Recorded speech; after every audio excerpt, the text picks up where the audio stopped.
바로 시작하도록 하겠습니다. 93번 슬라이드 한번 띄워주시겠습니까?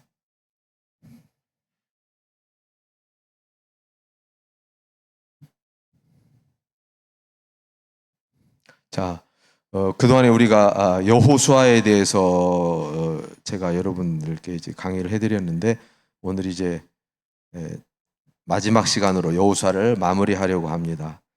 그리고 이제 다음 주부터는 또 집회 기간이라 어차피 이제 성경 공부가 중단이 되고요. 그 다음 주부터 그 집회 끝나면 이제 추재영 목사님이 사사기를 또 강의를 해주실 예정입니다.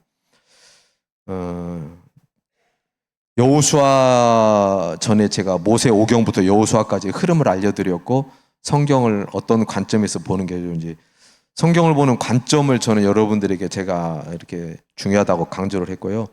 하나님 나라의 관점으로 성경을 바라보는 걸 제가 계속 강조를 했는데, 관점은 또 여러 가지, 그 외에도 여러 가지가 있습니다. 다른 방법으로 성경을 보는 방법도 있는데, 어쨌든 우리는 하나님 나라 관점으로 보는 것이 가장 성경을 폭넓게 볼 수 있고 이해하는 데 도움이 되기 때문에 제가 이것을 강조를 해서 말씀드렸습니다.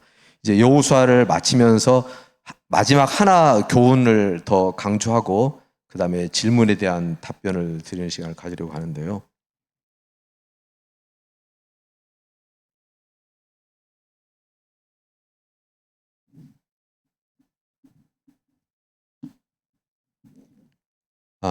자, 지금 우리가 여호수아를 마치면서 마지막 제가 한 가지 더 강조하고 싶은 게 뭐냐면, 지금 우리가 신앙을 할 때 우리는 내 개인적인 신앙을 위주로 합니다. 물론 당연합니다. 우리의 신앙은 나 개인 한 사람. 특히 우리는 이제 십자가도에서 죽고발의 신앙을 한다라고 말을 하고 있죠. 그러다 보니까 이 개인적인 신앙을 위주로 하게 되죠. 근데 여호수아에서 강조하는 것은 공동체를 강조하고 있어요.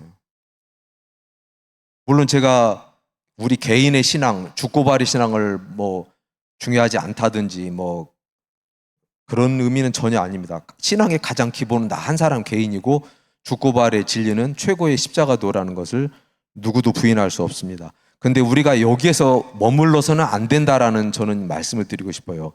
여호수아에서 강조하는 것은 공동체라는 거거든요. 왜냐하면 하나님 나라라고 하는 이 카테고리는 뭐죠?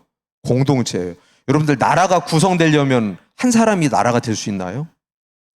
나라가 구성되려면 제가 말씀드렸죠. 주권이 있어야 되고 영토가 있어야 되고 백성, 국민이 있어야 되죠.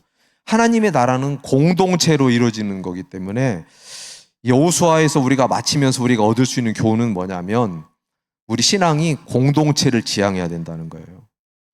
근데 이제 저부터도 그렇습니다만 우리 교회도 그렇고, 우리가 조금 보완해야 될 신앙에서 조금 더 보완하고 싶은 부분, 아쉬운 부분이 있다면 공동체성이 좀 부족하지 않을까.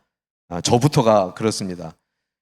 그래서 공동체 신앙을 우리가 좀 길러야 되지 않을까. 제가 굉장히 좀 그런 부분에 대해서 많은 필요성을 느꼈습니다. 그러니까 예를 들어서 우리 교회 같은 경우는 나 신앙은 내가 죽고 부활해야 돼. 나만 잘하면 돼. 그러니까 주의를 잘 안 둘러봐요.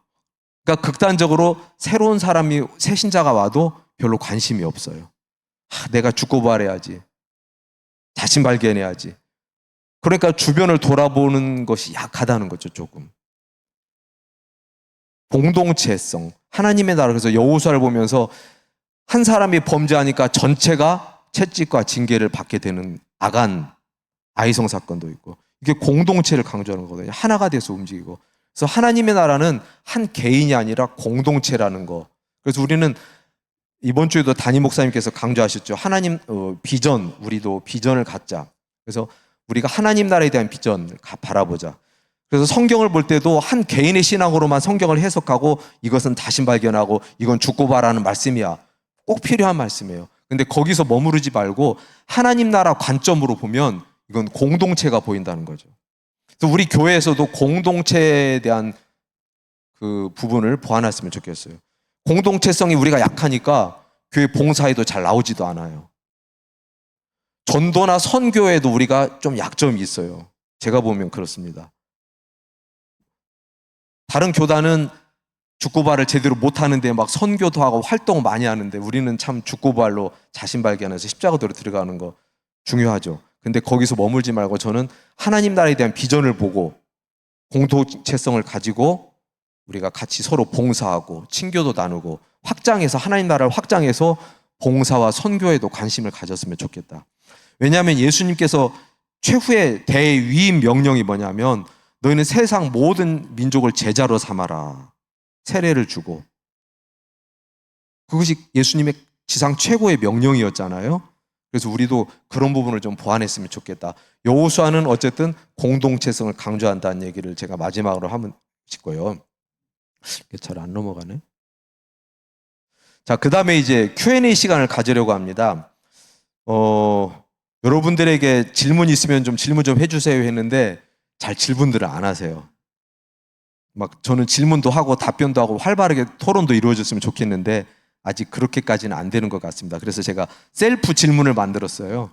근데 이 질문은 저도 굉장히 옛날부터 궁금해했던 부분이고 또 실제로 주변에서 그런 얘기를 많이 들었어요.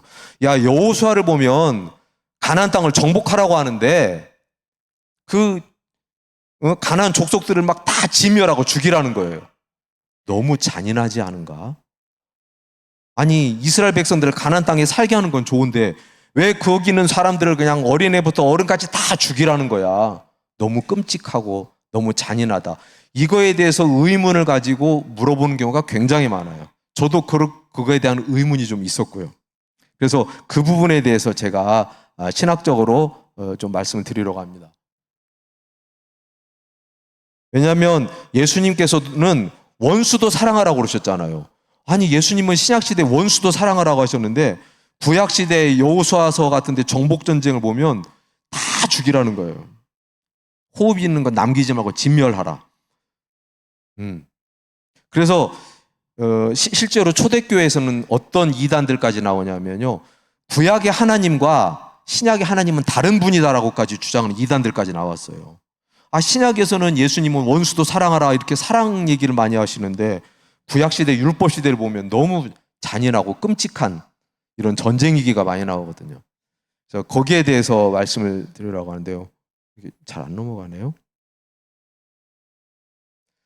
가나안에 대해서 먼저 심판이라는 거죠. 레위기 18장을 보면 레위기 18장 여러분들 꼭 가서 보시죠. 제가 시간이 없어서 다 못 읽어드리는데 내가 너희를 인도할 가나안 땅의 풍속과 규례를 행하지 말라.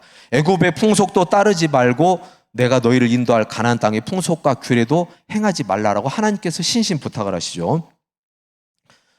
먼저 그쪽에서는 성적으로 굉장히 음란한 족속입니다.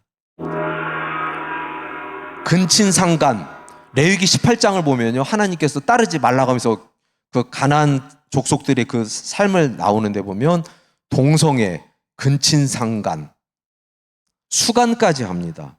이게 그 당시 애굽이라든지 가나안 족속들의 성문화였어요. 근친상간 알죠? 우리 레위기 18장 보면 막 읽어보기 낯뜨거운 부분이잖아요. 내 아비의 아내를 범하지 말라. 내 고모를 범하지 말라.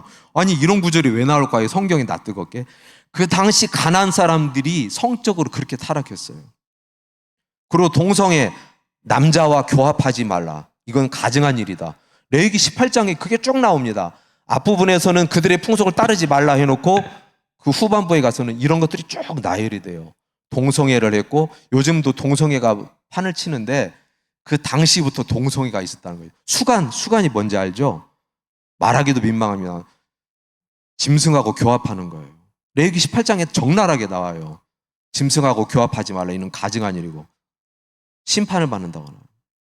그리고 또 뭐가 나오냐면 우상 숭배를 하는데요. 어디까지 하냐면 자기 자녀를 제물로 바쳐요. 불에 태워요, 자녀를. 너무 끔찍한. 몰렉에게 내 자녀를 불 가운데 지나가게 하고 불에 태우는 그것을 레위기 18장에서 강조합니다. 그래서 가나안은요, 심판을 받는 거예요, 먼저. 그것을 우리가 알아야 돼요. 신명기 12장에도 보면 그들은 여호와께서 가라사대 가증하게 여기신 일을 행하였다. 하나님께서 가증하게 여기시는 일을 가나안 족속들은 행했던 거예요.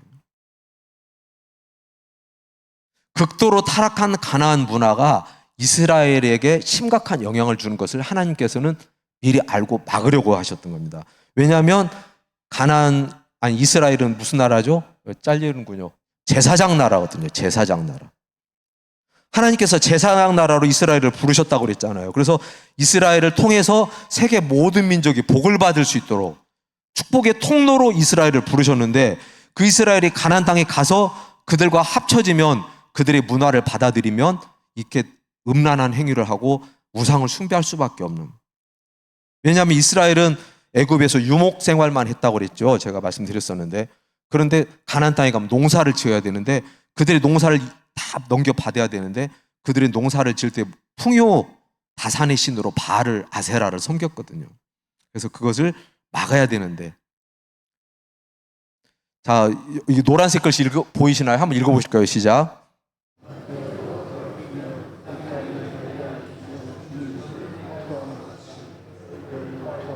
레위기에 보면 이런 구절이 있어요. 그 땅이 가나안 족속을 토해버렸다는 거예요. 너무나 더럽게 살으니까 토해버렸는데, 이스라엘 백성 너희들도 그들과 똑같이 살면 너희들도 토함을 받는다는 얘기죠. 이것은 무슨 의미냐면, 만일 이스라엘도 하나님을 거역하면 그들도 심판받아 멸망한 족속들과 다름없는 신분으로 전락한다. 그러니까 가나안 족속만 망하는 게 아니라 니네도 똑같이 망할 것이다. 그들과 같이 살면. 자, 그 다음에 창세기 15장이에요. 창세기 15장 여러분 꼭 가서 보십시오. 창세기 전체에서 15장이 어떤 학자들은 창세기에서 전체에서 가장 중요한 장으로 15장을 꼽기도 하거든요. 창세기 15장에 보면 아브라함의 횃불언약이 나옵니다. 거기에서 시간이 없으니까 제가 교도하려고 했는데 교도는 못할 것 같고, 여기 보면 13절에 보면 네 자손이 이방에서 계기되어 400년 동안 그들을 섬기겠고, 이런 말씀이 나옵니다. 하나님께서 아브라함에게, 아브라함아 너는 두려워하지 마라. 나는 너의 큰 상급이 될 것이다. 그러니까 아브라함이, 하나님 저는 자손도 없는데요. 내 종으로 내 후사를 삼겠습니다. 아니다. 내 몸에서 난 내 후손이 내 후사가 될 것이다. 그러면서 아브라함 데리고 나서 하늘의 별을 봐라. 저렇게 많을 것이다. 그러니까 아브라함이 볼멘 소리를 하죠. 하나님, 가나안 땅을 나에게 주시겠다고 약속하는데 증거로 무엇을 보여주시겠습니까? 그럴 때 3년 된 암소와 3년 된 숫 양과 산비둘기와 집비둘기를 나를 위하여 잡아라. 그래서 아브라함이 그걸 쪼개서 마주 놓거든요. 그때 이제 하나님께서 아브라함이 피곤해서 잠들을 때 다시 말씀을 중에 나타나서 말씀하십니다. 내 자손이 이방에서 계기되어 400년 동안 그들을 섬기겠고, 13절에 보면 나오죠. 그 다음에 뭐가 나오냐면, 다 같이 읽어보실까요? 시작.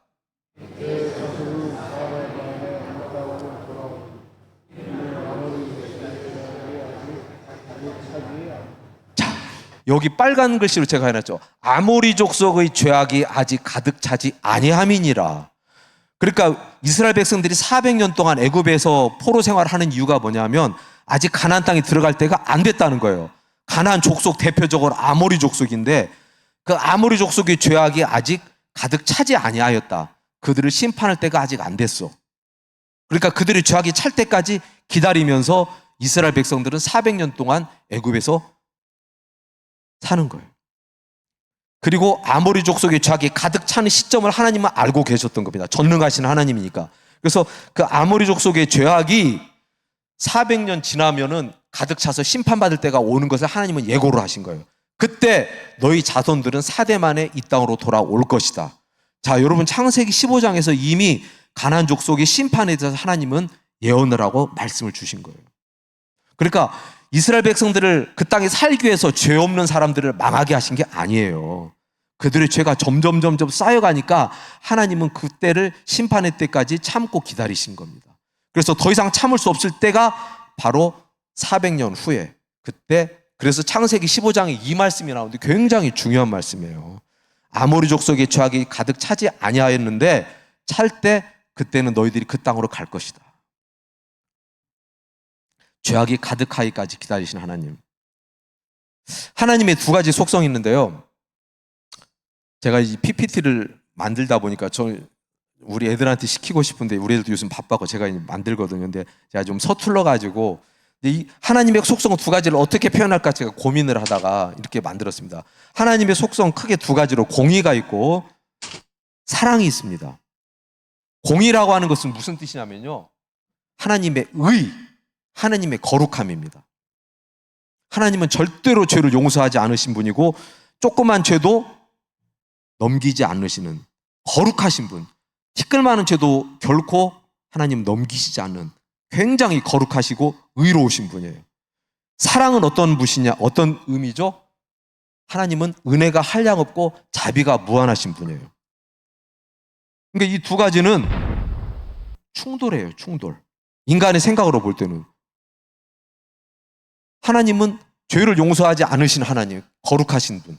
근데 하나님은 사랑이 무한하셔서 모든 걸 다 용서하시는 분. 그럼 이게 모순이잖아요. 하나님은 사랑도 없이 무조건 막 심판만 하시는 하나님이 아니라는 거예요. 또 하나님은 거룩함도 없이 무조건 사랑만 하시는 분이 아니다. 이 두 가지를 다 갖고 계신 게 하나님의 사랑입니다. 근데 하나님은 이 둘 중에 어느 한 가지도 포기할 수 없는 분이에요. 죄를 절대로 용서할 수 없는 공의의 하나님, 거룩하신 하나님. 그런데 또 사랑이 무한하셔서 모든 걸 다 용서하시는, 우리 인간을 사랑하시는. 그래서 이 두 가지는 모순인데 이 모순을 해결하기 위해서 하나님께서 준비하신 게 뭐죠? 제가 신경 써서 만들었습니다. 십자가예요. 이 십자가로 이 두 가지를 해결하는 거예요. 하나님의 공의를 만족하기 위해서는 누군가 심판을 받아야 돼. 그래서 예수님께서 십자가에서 죽으셨어요. 예수의 십자가의 죽으심으로 하나님의 공의도 만족하고 그 십자가의 사랑으로 우리를 또 살리신 거예요. 그냥 용서는 하실 수가 없으니까. 이 두 가지를 모두 만족한 것이 십자가입니다. 그래서 하나님의 공의 앞에서 회개하지 않고 돌아오지 않으면 심판을 받아요. 근데 하나님의 사랑을 붙잡고 예수를 믿으면 구원을 받아요. 이 두 가지가 같이 가는 겁니다. 심판과 구원. 그래서 공의는 율법, 사랑은 복음으로. 그래서 우리 원로 목사님께서 항상 말씀하셨죠. 율법 플러스 복음은 십자가 사랑이다. 그렇죠? 원로 목사님도 말씀하셨잖아요. 그래서 이 두 가지가 같이 가야 되고, 그래서 가나안 족속은 여기서 심판으로 들어가는 겁니다. 넘어가 버렸는데, 가나안 족속은 심판으로 들어가 버리고 공의 앞에서 이스라엘 백성들은 하나님의 은혜로 구원을 받는, 그것이 그래서 가나안 땅의 그런 일이죠. 그래서 하나님은 가나안의 죄악을 이스라엘을 통해서 심판하신 거예요.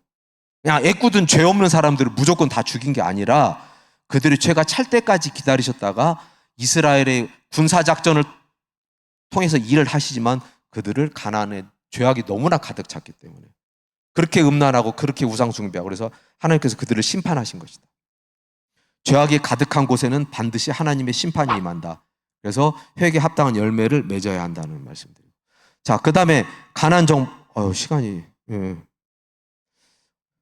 과장법이 또 포함됐다고 주장하는 학자들도 있습니다. 신명기 7장에 보면요, 신명기 7장에서 쫓아내라, 진멸하라 그랬거든요. 근데 신명기 7장 보면 뒤에 가면은 그들과 또 혼인하지 말래요. 그러면 쫓아내서 진멸하라고 그랬으면은, 진멸했으면 혼인하지 말아야 돼. 혼인을 할 수가 없는 거잖아요. 진멸했다면 어떻게 혼인이 가능합니까? 그러니까 진멸하라 했는데 뒤에 가서는 혼인하지 말래요. 그렇다면 이 속에는 뭐가 있냐면 문학적인 표현이 있다고 주장하는 학자들도 있어요.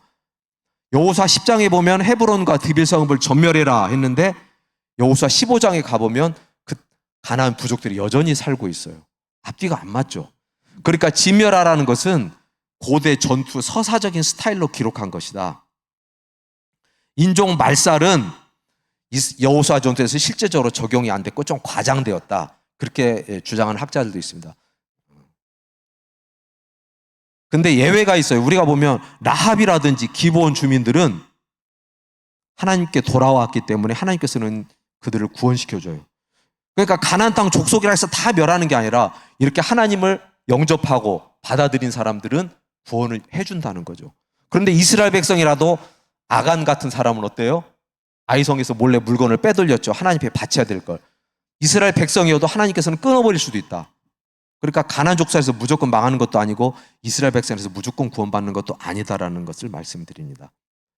그 다음에 세 번째로 설명할 수 있는 방법이 또 하나 있는데 신명기 20장에 보면 다른 성읍은 화친하라 그래요. 화평하라. 그리고 가나안 소수 부족들은 진멸하라. 신명기 20장에 보면 나오거든요. 그러니까 이스라엘 영토 밖에 있는 다른 민족들은요, 화평하라고 그래요. 가급적이면 싸우지 말고 화평하라. 그러나 가나안 소수 부족들은 진멸하라. 구분해서 말씀합니다. 악행에 대해서는 정의의 심판이 있지만 가나안 족속들로부터 이스라엘을 보호하시려는 하나님의 뜻이었다라는 것을 알 수가 있죠. 구속의 역사 가운데 나타난 단 하나의 사건으로 보는 겁니다. 그러니까 우리는 정의의 심판자처럼 행세를 하면 안 돼요. 우리 예수 믿는 사람은 예수 믿는 사람 다 막 심판하고 정죄하고 그렇게 하면 안 돼요. 이 사건은 가나안 족속을 진멸한 사건은 이스라엘을 구속 역사에서 딱 한 번은 일어난 사건이었습니다. 왜요? 이스라엘 나라를 세워서 제사장 나라로 삼아서 하나님 나라를 건설하기 위해서 아주 중요한 때이기 때문에 신약에서 예를 들면 뭐를 생각하시면 되냐면요. 신약에서 보면 아나니아와 삽비라 나오죠. 아니 판 땅의 일부를 감췄다고 베드로를 통해서 바로 그 자리에서 죽여버려요. 야, 이거 너무 잔인한 거 아니야? 그때도 딱 한 번 있는 사건인데 뭐냐면요. 하나님께서 초대교회를 막 세우시는 중요한 시기였거든요. 하나님, 예수님께서 이 땅에서 십자가에 죽으시면서 그때 초대교회를 세우시는 역사에서 아주 중요한 순간이었어요. 그때는요, 사탄이 꼭 틈타거든요. 하나님께서는 하나님의 나라를, 이스라엘을 세우려고 했던 구약시대, 신약시대에는 영적인 이스라엘을, 교회를 초대교회를 세우시려고 하는 그 순간에 사탄이 틈탈 때 하나님께서는 바로 제거하시는 거예요. 중요한 순간이기 때문에. 그래서 그리고 야, 이 가나안 전쟁은 너무 잔인해. 하나님은 너무 잔인해. 이것은 어떤 시각으로 보냐면요. 인본주의 시각인 겁니다. 우리 사람의 시각으로 보는 거예요. 인본주의. 우리는 신본주의로 봐야 되죠. 그래서 우리는 인본주의 시각을 버리고 하나님의 관점에서 성경을 바라봐야 된다. 세상 사람들은 보고 이 성경의 구약에 하나님 너무 잔인해? 그건 인본주의 시각입니다. 하나님의 관점으로 바라보는 저와 여러분 됐으면 좋겠습니다. 그래서 정의의 심판자 행세는 안 되고 제가 음향 효과도 좀 넣어봤습니다. 시간이 이단의 기준에 대해서 제가 한 5분만 말씀드리고 마칠게요. 좀 시간이 빨리 끝나려고 그랬는데 지난번에 교구장 인도자 모임에서 이단에 대한 기준에 대한 논란들이 말씀이 있어서 제가 그때는 바쁘니까 오늘 이 자리에서 이단이라는 거 여러분들 이거 토막 상식으로 알려드릴게요. 우리 주변에 이단들 우리 많이 하죠. 그럼 이단의 기준이 뭘까요? 또 그때 나왔던 말씀이 우리 그 호남 지방에 가면 장로교회가 많은데 감리교 보고 이단이라고 한다. 왜냐하면 구한말 시대부터 선교사들이 들어올 때요. 호주라든지 미국의 선교사들이 그 교단마다 들어올 때 우리나라를 땅을 분할해서 들어왔거든요. 영남, 호남, 충청도, 저기 강원도 이렇게. 그래서 교단별로 이렇게 들어와서 교회를 개척하다 보니까 이 감리교 같은 경우는 이제 호남 지방이 거의 안 믿게 되는데 우리는 그 감리교, 순복음교회 많이 있죠. 교파들이. 이단이라고 해야 될까요? 그럼 로마 카톨릭 천주교는 이단일까 아닐까 이런 질문들이 있어요. 자, 이단에 대한 기준을 여기서 다 말씀드릴 수는 없습니다. 짧게 그냥 원칙적인 부분만 말씀드리고 나중에 기회가 되면 더 말씀드릴 건데요. 이단이라고 하는 한자로 보면 이단은 다를 끝단, 끝이 다르다는 뜻이에요. 끝이 다르다. 그러니까 얼핏 보면 비슷한데 자세히 보니까 뒤가 달라져서 끝이 다르다. 그래서 이단이라고 하는데 교리에 있어서 우리가 교리를 알아야 됩니다. 기독교인이라면 교리를 알아야 되는데 교리라는 게 무엇이냐면 체계화된 종교의 본질적인 가르침입니다. 종교의 본질적인 가르침을 교리라고 하는데 우리 기독교 교리는 하나님 말씀이 교리예요. 어디를 근간으로 하느냐? 하나님 말씀은 곧 성경이죠. 성경에 나타난 가르침이 교리입니다. 성경의 원리를 체계화시켰어요. 우리가 성경에 보면 주제별로 안 나타나 있죠. 역사별로, 시대별로 이렇게 서술해 있기 때문에 성경에는 어떤 주제별로 핵심으로 정리가 안 돼 있어요. 이 성경에 나오는 어떤 핵심 원리를 체계화시켜서 원리화시켜서 만들어 놓은 것이 교리거든요. 우리 교리는 알아야 되죠. 신대원에 가면 이 교리를 가르치는 과목을 조직신학이라고 하는데 크게 6가지가 있습니다. 신론, 하나님은 누구신가를 가르쳐요. 그리고 인간론, 인간은 왜 만들어졌고 인간은 왜 죄를 지었고 인간은 어떤 존재이고 그런 걸 가르치는 거 인간론. 짧게 설명하는 거예요. 그 다음에 이제 세 번째로 기독론을 가르치는데 기독론은 예수 그리스도입니다. 예수 그리스도는 누구시고 이 땅에 성육신에서 왜 오셨는지를 가르쳐요. 그 다음에 네 번째로 구원론을 배웁니다. 구원론은 뭐죠? 우리가 구원을 어떻게 받는가에 대해서 배워요. 구원의 서정 9가지 단계가 있어요. 구원받는 단계도. 칭의라든지 성화도 그 중에 하나이죠. 그 다음에 이제 교회론, 종말론, 이렇게 크게 6가지를 신대원에 가면 가르칩니다. 이게 조직신학이에요.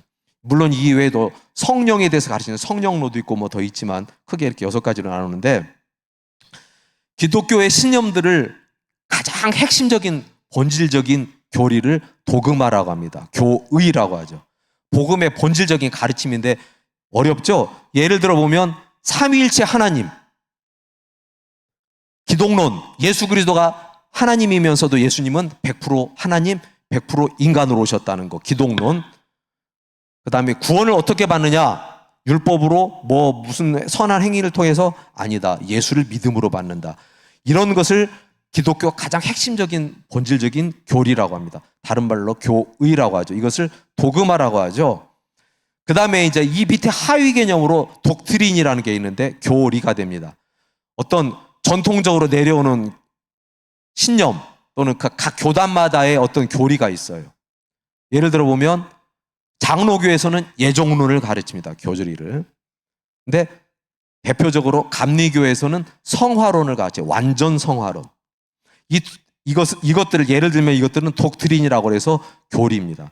그리고 가장 밑에는 오피니언 또는 티어리라고도 하는데 의견이죠. 성경을 해석하는 개인적인 의견들이 있습니다. 예를 들면 장로교 안에도 예정론 안에도 전택설, 후택설이 있어요. 하나님께서 인간을 택하실 때 타락하기 전에 선택을 하셨다는 의견이 있고 타락한 후에 하나님께서 백성들을 택하셨다는 후택설도 있어요. 이런 것들은 의견이 다 달라요. 자, 이 중에서 어떤 것이 이단이냐면요,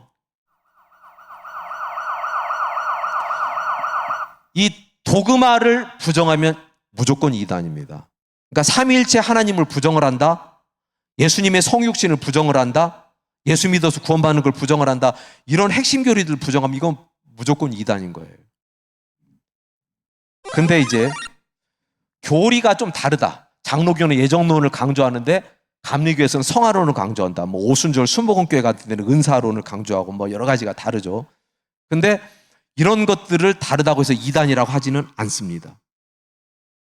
전택설이 맞다, 후택설이 맞다, 이거는 하나의 의견이지 이것들은요 이단이라고 하지 않아요. 우리는 이것들을 존중해 줘야 됩니다. 장로교에서는 예정론을 강조하지만 감리교에서는 완전 성화론을 강조한다. 그러면 장로교 이단이, 감리교 서로 이단이라고 하면 될까요? 바람직하지 않죠. 이것은 핵심 교리가 아니기 때문에, 도그마가 아니기 때문에 이것들은 각자의 강조점이, 성경을 바라보는 관점이 다르고 의견이 다르고 받은 은사가 달라요. 사람마다 은사가 다르잖아요. 그래서 자기가 받은 은사를 체험하게 되면 그것을 강조하게 되는 것이니까 이것을 이단이라고 하지는 않습니다. 물론 제가 단순화시켜서 설명을 했을 뿐이지 이게 전부는 아니에요. 이단은 스펙트럼입니다. 굉장히 다양해요. 스펙트럼이.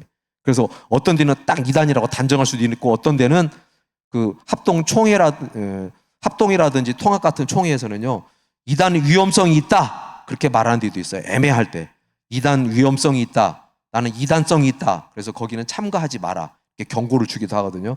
그래서 하나님이 모든 걸 하시, 우리는 100% 판단할 수 없지만 이렇게 크게 나눠서는 이걸 보고 이단을 우리가 구별하면 되겠다라는 말씀을 드리고요. 자, 여기까지 하고 사사기는 다시 무너지는 하나님의 나라로 들어가게 됩니다. 여호수아에서 세워졌던 하나님의 나라가 땅을 확립했는데 무너져가고, 그런데 사무엘로 가면 하나님께서는 다윗을 통해서 하나님의 나라를 다시 세우려고 하십니다. 반드시 다시 세워지는 하나님의 나라. 그래서 계속 펼쳐지는 하나님 나라 이야기. 여러분들 66부작 드라마는 어디까지 이어질까요? 요한계시록까지 이어집니다. 창세기부터 시작된 하나님의 나라의 66부작 드라마는 계시록까지 이어집니다. 그래서 여러분들께서 앞으로도 기대해 주시고 성원해 주시면 좋겠습니다. 시간이 많이 지났는데 마치도록 하겠습니다. 기도하고 마치겠습니다. 하나님 아버지 감사합니다. 오늘 여호수아를 마쳤습니다. 부족한 죄인이 잘못 전한 거 있으면 하나님 용서하여 주시고 올바른 것만 우리 성도님 가운데 심어지고 하나님 아는 지식, 예수님 아는 지식이 우리 심령 안에 이루어져서 말씀으로 죽고발을 통해서 우리 삶 가운데서 하나님 나라가 이루어질 수 있도록 함께하여 주시옵소서. 예수님 이름으로 기도합니다. 아멘. 하늘에 계신 우리 아버지여, 이름이 거룩히 여김을 받으시오며 나라가 임하시오며 뜻이 하늘에서 이루어진 것 같이 땅에서도 이루어지이다. 오늘 우리에게 일용할 양식을 주시옵고 우리가 우리에게 죄 지은 자를 사하여 준 것 같이 우리 죄를 사하여 주시옵고 우리를 시험에 들게 하지 마시옵고 다만 악에서 구하시옵소서. 나라와 권세와 영광이 아버지께 영원히 쌓옵나이다. 아멘. 감사합니다.